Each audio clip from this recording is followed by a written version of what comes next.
আমি নিজে লেখা একটি ছোট্ট কবিতা আপনাদের পাঠ করে শোনাচ্ছি। কবিতাটি বর্তমান সামাজিক অবস্থার উপর পরিপ্রেক্ষিতে লেখা, দয়া করে ভুল ত্রুটি মার্জনা করুন।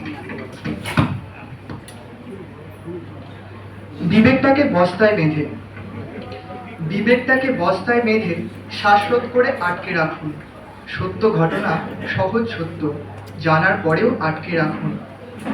সত্য যতই সহজ হোক না, খবরদার তা মানবেন না।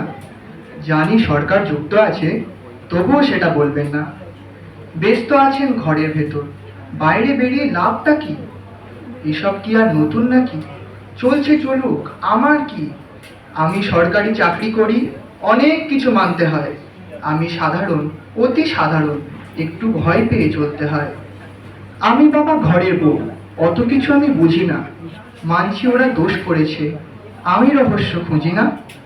আর এমনিতেও ঠাকুর আছে, রান্না আছে, সংসার আছে, অনেক কাজ বুঝলে বাবা, আমার দ্বারা হবে না।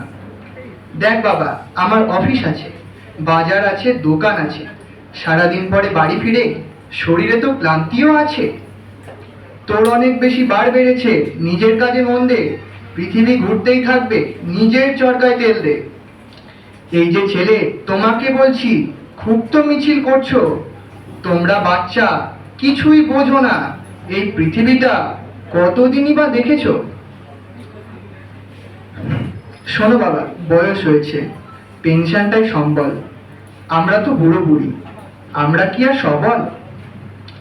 শোন বন্ধু, বাদ দে এসব। ডোমিনোজে কবে যাবি বল? প্রতিবাদ তো করছে সবাই, মার খাবে সব ব্যাটারায়। এই শোনো না, ঘুরতে যাবে? রাত হলে মা বেরোতে দেয় না। মিটিং মিছিল ওরা করুক, ভালোবাসার অসময় হয় না। রাত হলে মা বেরোতে দেয় না, তবুও তুমি ঘুরতে যাবে? বুঝলাম আমায় বাসো তুমি ভালো, আর তিলোত্তমা, ওর আত্মা শান্তি পাবে।